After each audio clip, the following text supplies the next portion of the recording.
मैं बाद में बता दूंगा। स्टार्ट रिकॉर्डिंग हो गया, ये पीपीटी पे आ गया। ये करने के बाद में अगर कुछ लिखना होगा इवैल्यूएशन यहाँ से करना है ना स्टार्ट आपको, स्टार्ट से हाँ यहाँ से करना है। इसमें कुछ भी लिखने के लिए आपको पहले स्लाइड शो पे यहाँ पे किया, पॉइंटर इंक ब्लैक पे क्लिक किया, ठीक है। अब ये आ गया, अब आप इस पर लिखिए, लिख सकते हैं। हाँ ठीक है, चलिए स्टार्ट। इस पर इरेज करना होगा तो इरेज करने के लिए लंबा प्रोसेस है, वो बाद में बता दूँगा मैं आपको। यहाँ से फिर इसी पॉइंटर पे आना होगा, इरेजर पे आना होगा, इसको करना होगा, तब ये होगा। हाँ अब फिर से लिखने के लिए इस पर आइए, आप इंक हाइलाइटर पे आइए, इस पर आइए। रिकॉर्डिंग आपकी ऑन है, चलिए शुरू करिए। रिकॉर्डिंग होगा। बाकी वो साउंड सिस्टम वगैरह बोलिए। वो माइक लगा दूँगा, अभी एक माइक है और एक और लगा दूँगा। ओके, तो चलिए वेलकम स्टूडेंट्स। आज हम जो बात करेंगे वो है कॉम्प्रहेंशन के बारे में। जिस तरीके से हम सब जानते हैं कि जो न्यू मॉडर्न ट्रेंड्स में जो नए नए पेपर्स आते हैं, एग्जामिनेशंस आते हैं, चाहे वो लॉ के एग्जामिनेशंस हो या किसी भी यूनिवर्सिटी के एंट्रेंस एग्जामिनेशंस हो, हमेशा से सबसे बड़ा और सबसे एक फैक्टर रहता है जो कि आपकी क्वालिफिकेशन का फैक्टर रहता है, वो होता है पैसेज। और उसमें पैसेज का क्या है, वो कॉम्प्रहेंशन के बारे में बात की होती है। और जब इस चीज़ को देखेंगे ना, अगर इसमें स्कोरिंग मार्क्स एक बंदा बहुत अच्छे से लेके आ जाता है, मतलब स्टूडेंट अच्छे तरीके से प्रिपेयर कर लेता है, तो ये बहुत इजी हो जाता है और आपके लिए इतना ज़्यादा फैक्टर बन जाता है कि आप क्वालिफाई कर सकते हैं। तो वेदर चाहे वो क्लैट हो, लॉ हो, किसी भी यूनिवर्सिटी में। और आजकल के जो मॉडर्न ट्रेंड्स है, इनमें एक फैक्टर बना हुआ है आपकी क्वालिफिकेशन के लिए। तो बेटर चीज़ यही है कि पहले इस कॉम्प्रहेंशन को समझ लें कि एक्चुअली कॉम्प्रहेंशन क्या है, what is actually the comprehension, ठीक है। तो जिस तरीके से हम बात करते हैं कॉम्प्रहेंशन की, तो कॉम्प्रहेंशन एक्चुअली इंग्लिश वर्ड है कॉम्प्रहेंड। एंड कॉम्प्रहेंड का मतलब क्या होता है? हाँ, कॉम्प्रहेंड का मतलब होता है कि समझना, किसी भी चीज़ को समझना, वेदर चाहे वो पैसेज हो, कोई भी चीज़ हो, उसको समझना होता है। That's called a comprehend. और यही चीज़ें होती है, जैसे हम हमारे इस तरीके से अभी कॉम्प्रहेंशन की हम बात करते हैं, तो इस तरीके से हम देखेंगे कि कॉम्प्रहेंशन एक्चुअली मतलब क्या होता है। ये होता है कॉम्प्रहेंड करना, यानी किसी भी चीज़ को क्या करना, समझना, ठीक है ना, किसी भी चीज़ को कॉम्प्रहेंड करना, ठीक है। तो जिस तरीके से हम बात कर रहे थे कॉम्प्रहेंशन की, तो अगर हम इस चीज़ को समझ लेंगे, क्या चीज़ होती है, कॉम्प्रहेंड, ठीक है, कॉम्प्रहेंड।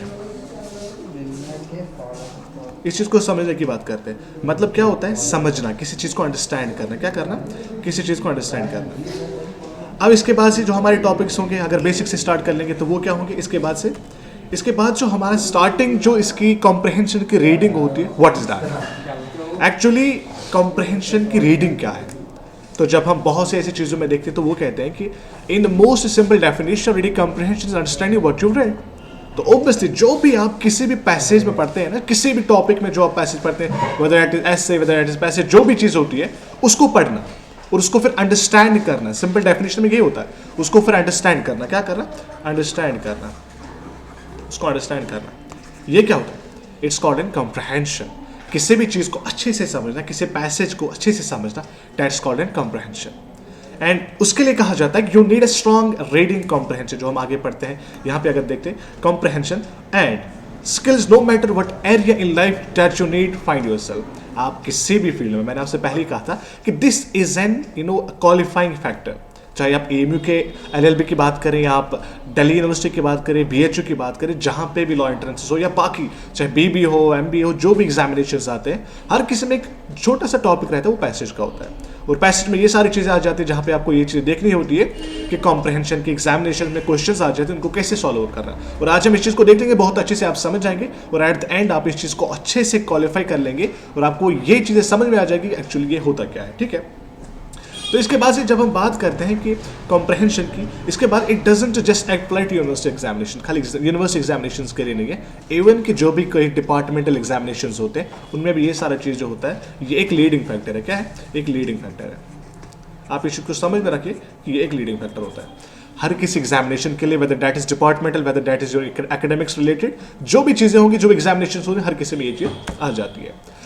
अब इस कॉम्प्रहेंशन को जब हम पढ़ते हैं तो we came across the 3 elements of comprehension. हम 3 चीज़ों के बारे में समझते हैं और उसमें जो चीज़ें आई गई है वो यहाँ पे जो दी गई है वो है पहला लेटरल की जो बात की गई है।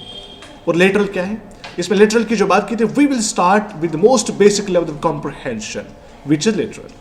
और लिटरल में क्या होता है कि आपको एक बेसिक जो लेवल होती है ना किसी पैसेज को सॉल्व आउट करने के लिए, दैट इज लिटरल।